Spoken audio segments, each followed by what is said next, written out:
রেস্টুরেন্টকে হার মানানোর মতো একটা recipe share করবো আজকে আপনাদের সাথে, চলুন তাহলে দেখে নিই। এখানে আমি স্কিন সহ কিছু চিকেনের টুকরা নিয়ে নিয়েছি। চিকেনের গায়ে ছুরি দিয়ে আমি কেটে নিব, যেভাবে আমি দেখাচ্ছি ওভাবে আপনারা করে নেবেন। এভাবে করে সবগুলো চিকেনের টুকরা কেটে নিব।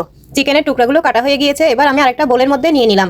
এর মধ্যে আদা রসুনের বাটা দিয়ে দিয়েছি, গোলমরিচের গুঁড়া দিয়েছি, মরিচের গুঁড়া দিয়েছি, স্বাদ মতো লবণ দিয়ে দিয়েছি, সয়া সস দিয়ে দিয়েছি, এক ফালি লেবুর রস দিয়েছি। দিয়ে সব একসাথে মেখে নিব।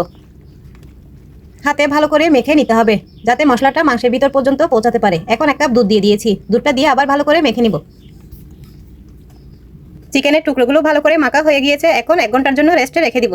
1 ঘন্টা পর অন্য আরেকটা বাটির মধ্যে ময়দা নিয়ে নিব। এখানে আমি 1.5 কাপ ময়দা নিয়ে নিয়েছি। এর মধ্যে কর্নফ্লাওয়ার দিয়ে দিব 4 চামচ, 4 টেবিল চামচের মতো কর্নফ্লাওয়ার দিয়েছি। এখন মরিচের গুঁড়া দিব, স্বাদ মতো লবণ দিব, একটা ম্যাগি স্বাদে ম্যাজিক মশলা দিয়ে দিব।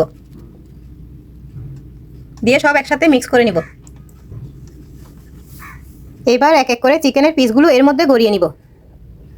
আমি একটা চিকেনের পিস নিয়ে নিয়েছি, এবার কোট করে নিচ্ছি। আমি যেভাবে দেখাচ্ছি ওভাবে আপনারা করে নেবেন।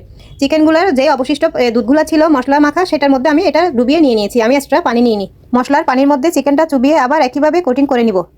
আপনারা চাইলে 2বার 3বার করতে পারেন, আমি 2বারের মতো করব। এভাবে ভালো করে একদম চেপে চেপে করে নিতে হবে। এবার অবশিষ্ট ময়দাগুলো ঝেড়ে নিব। আমি কিছু চিকেন ডিপ ফ্রিজে সংরক্ষণ করব, সেই জন্য একটা প্লেটের মধ্যে পাতলা একটা পেপার দিয়ে নিয়েছি। এর মধ্যে চিকেনগুলো এক এক করে দিয়ে দিব। আবার সেম প্রসেসে আরেকটা করে নিব। এভাবে করে সবগুলো আমি বানিয়ে নিব। এরকম করে চাইলে আপনারা বাচ্চাদের জন্য করে রেখে দিতে পারবেন। অনেকগুলো একসাথে ফ্রিজের মধ্যে 2-3 মাসের মতো ভালো থাকবে। আমরা মেয়েরা চাইলে ঘরকে রেস্টুরেন্ট বানাতে পারি এবং পরিবারের সবাইকে নিয়ে একসাথে উপভোগ করতে পারি এবং মুখরোচক খাবার বানিয়ে। চলুন তাহলে কিছু ভেজে আপনাদের সাথে শেয়ার করি। এখানে আমি কড়াইতে পরিমাণ মতো তেল দিয়ে দিয়েছি। তেলটা যখন গরম হয়ে এসেছে এর মধ্যে চিকেনের টুকরাগুলো দিয়ে দিব। এক এক করে চিকেনের টুকরাগুলো দিয়ে দিয়েছি। এখন লো হিটে ভেজে নিব। চিকেনের পিস এক পাশ হয়ে এলে অন্য পাশ উল্টিয়ে দিব। এরকম করে আস্তে আস্তে করে লাল করে ভেজে নিতে হবে। চিকেন ফ্রাই খেতে এখন বাইরে যেতে হবে না, আপনারা চাইলে ঘরে বসেই বাইরের স্বাদটা উপভোগ করতে পারেন। সেই জন্য আপনারা এভাবে করে চিকেনগুলো বানিয়ে নেবেন, বানিয়ে ফ্রিজে সংরক্ষণ করবেন।